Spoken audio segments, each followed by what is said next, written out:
Hi and welcome to this presentation on system configuration during Tacton Summit 2023. My name is Andreas Edlund and I'm a product manager of system configuration. And during this presentation we will look a little bit on what system configuration is and how it can help you as a Tacton customer. So let's get started by looking into what a system is. When we talk about systems, it's typically something bigger than what we refer to as product. But there's no clear definition of exactly what is a system and what is not a system. One thing can be, for example, that systems can be production lines. It can be setups of HVAC systems. It can be solar or windmill plants. But it can also be a playground, for example. So the exact definition of a system is not set. What we try to explain a system is that it's when you model it, you will actually have an unknown number of configurable products in the end.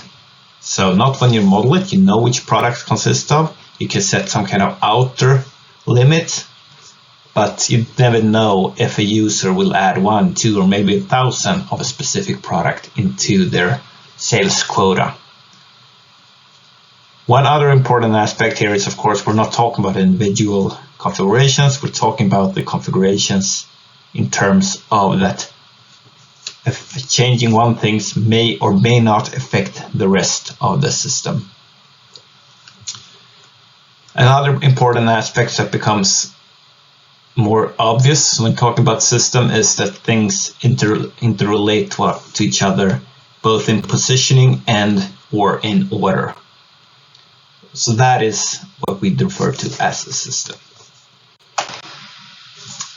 In comparison with what we refer to as a product, as said, there's no clear definition on either or, but a product can more be described as a fixed architecture, but a product can also be a little bit dynamic, but at some point that dynamic becomes unmanageable in terms of how big or how things will do, and that gray area is when you walk from a product into a system. So that is kind of the framework of what we refer to when we talk about system and system configuration. So now let's have a look into the why we have been doing this. So why are we doing this? Well, there are a couple of reasons, but let's look at the background and maybe the most important thing for introducing system configuration. The underlying need is that what we do at Tacton is to make less part of the sellable portfolio for customers being engineered to order, because engineered to order does typically not scale very well because it's the information sits in the head of the product experts. It's one-time solution that get lost, and it kind of hampers the innovation and time to value many times. So what we want to do is typically take the engineer to order and move it into configure to order and use our smart configuration technology to be able to manage millions and millions of different combinations of configurations, and thereby also make the sales have an easier time transforming or translating their customer needs into technical solutions. And what this also kind of forces the organization to is to have a more strict product definition and more one source of truth. So this is what we typically want to do, and that's what you do by introducing a configuration. So you, in the end, raise the quality, decrease the lead times, and can sell more and introduce better efficiency within the organization. This approach works very well, but at a certain point we've noticed that the problem itself, the size of the solution introduces a problem when it comes to moving from ETO to CTO. And one thing is, of course, the nature of the problem, how to define it.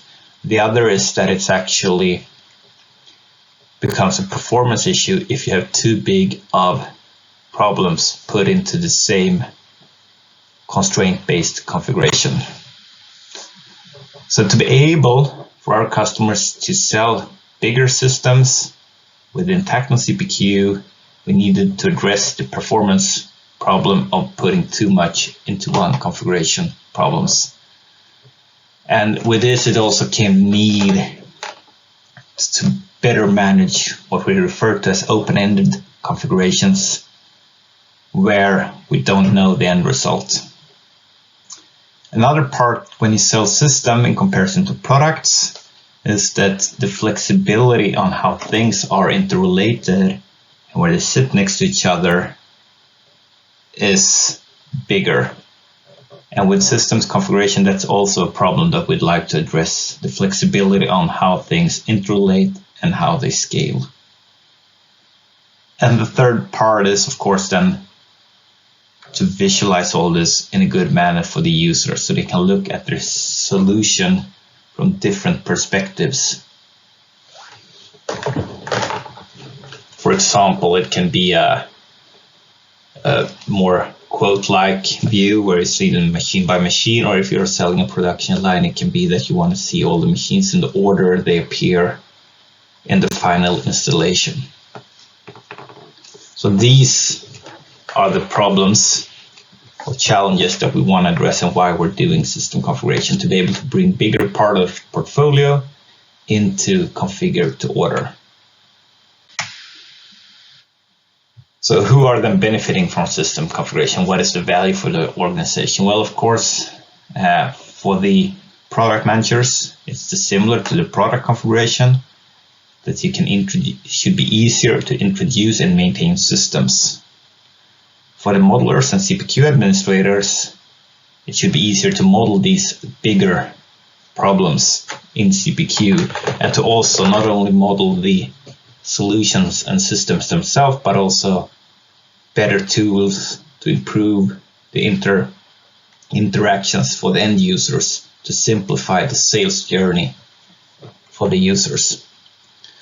The last part are, of course, then the sales rep that should have the best tool to sell systems and can easier respond to inquiries or questions from their customers without having to involve back-end organizations in all quotes.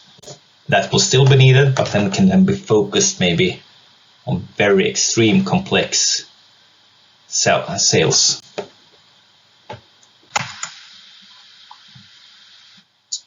And the business value, of course, for the whole company is that you can sell more systems in configure to order, and what the benefits are, what you're coming to is, of course, that you can sell the bigger chunk of the portfolio with CTO, as I said. You will thereby reduce errors in the whole chain from sales to order, etc., and downstreams, because errors are not introduced along the chain. And it will also be quicker quote creation, and hopefully thereby quicker time to value for the sales. And by this, the idea is that you will increase the revenue and you will have faster time to market as well, like for products where you introduce them and then to the market and then sell them quicker. So we're talking weeks or months instead of years. And given this tool to the sales, they can also the hope is that we can minimize the risk of introducing customizations for the end users, since we're trying to reduce the number of ETOs within the organizations. So what is it that we have done on the system configuration? Well, let's have a closer look into that and have a short demo of how it looks like and what you can do.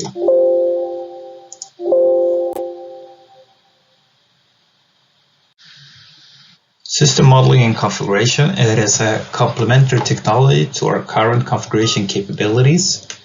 It's a way to actually leverage the constraint-based configuration technology for the individual products with a layer on top of it where we can connect and create flexible rules to govern the system.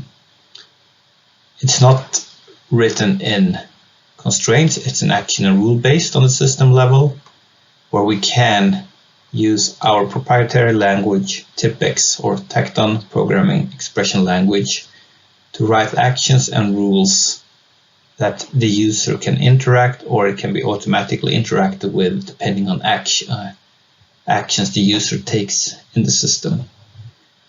In this way, we can actually provide a technology that gives more flexibility on extending and rearranging the network.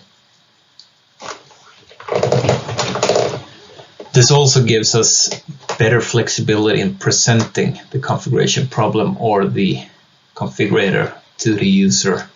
For example, having separate views of the same problems. If configuring a manufacturing line, you can see it either in terms of the order of the machines, or if it's a big line or multiple lines, you can have a view where you actually order the machines by type instead.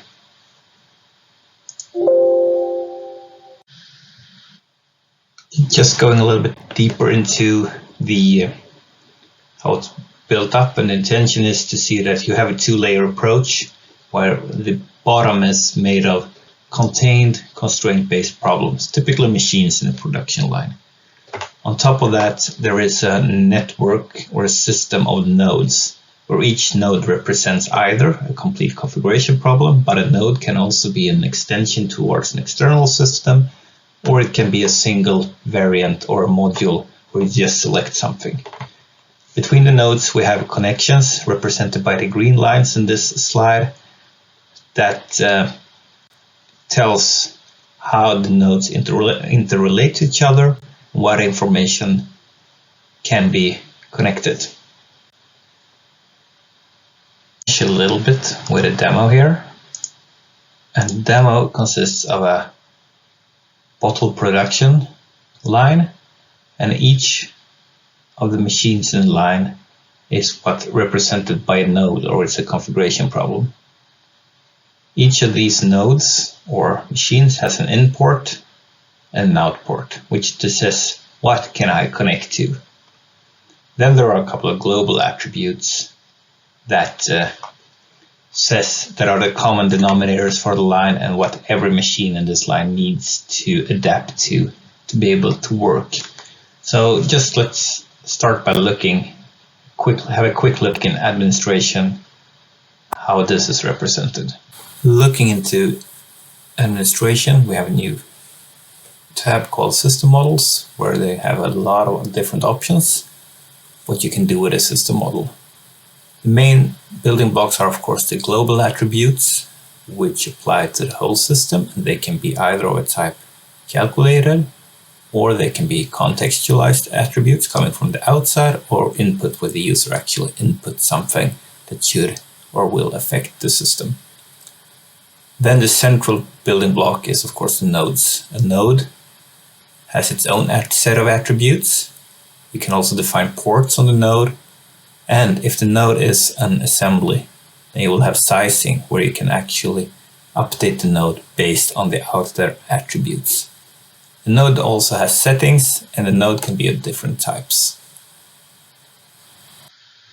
So now we've been having a glimpse at the administration side of all of it. So let's have a look what it looks for the front end. And the scenario is that the salesperson will actually have no line from the beginning, and we will set some boundaries for this line, and then we will create the line from scratch and save that product.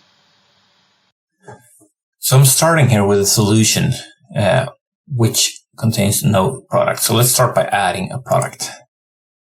This is same as it's always been in Tacton CPQ, where we have a new product that is called Flexible Filling Production Line. Let's add it. What's happening now is that I enter the first step, which is the general need step. The general need step contains of a configurable constraint-based model, in which I can set what are my prerequisites for this production line that I intend to produce. So I'm starting by entering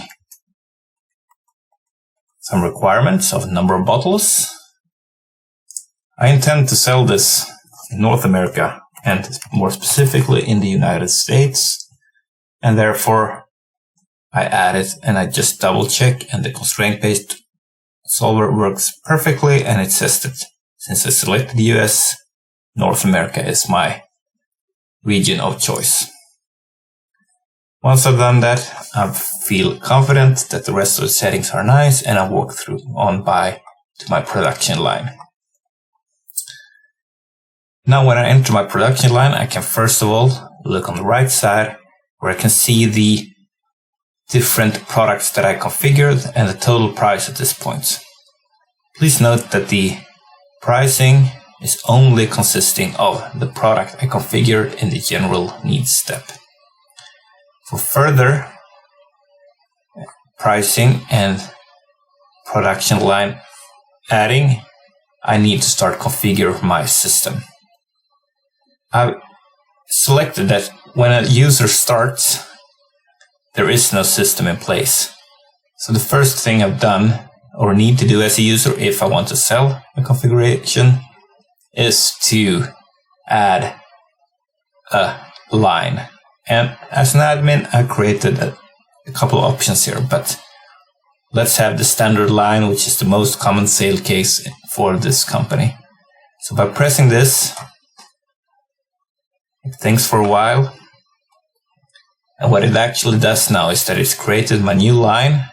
I get some information. And on the left-hand side, I can also now see that it's added seven configured machines to my line.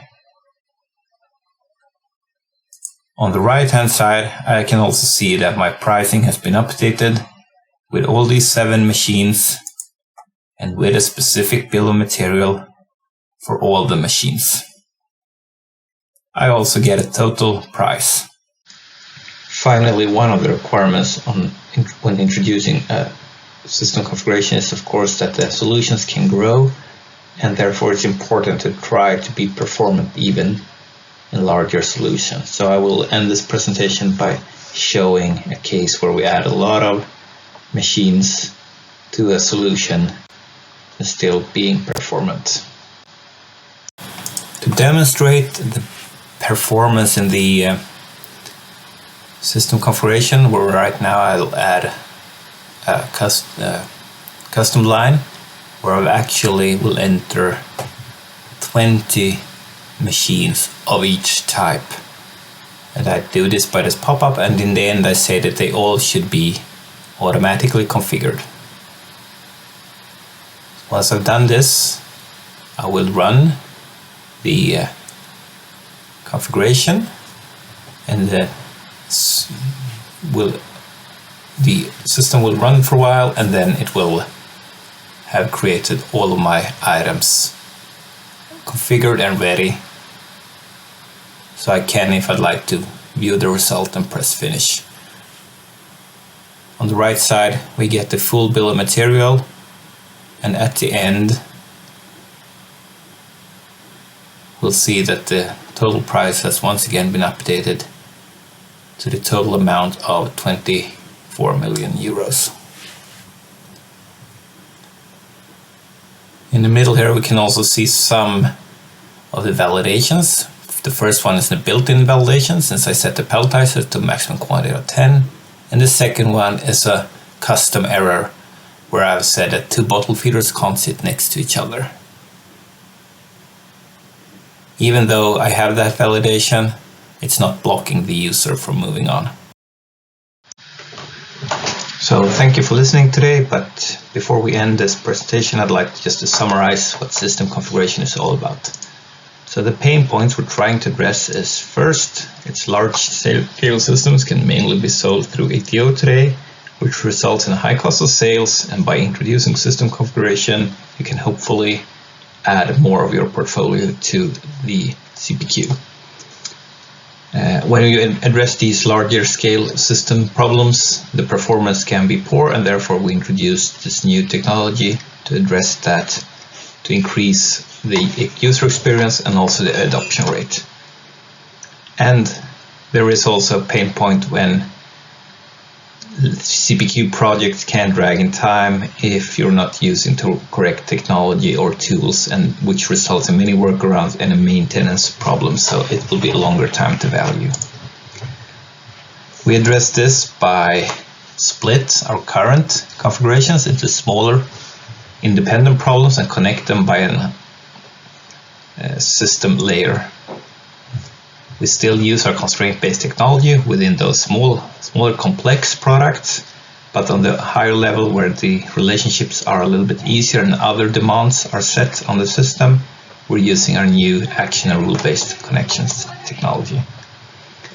And this is also a way so you can actually reorder and rearrange and have a hierarchy in your new system. The value that this hopefully will bring is that of course the sales cycles will be shorter, or at least the quote cycles will be shorter for sales. We will add faster time to value in CPQ projects because you can use the right tool for the right problem. And finally, it will lower the maintenance costs in the CPQ solutions due to fewer workarounds in the end.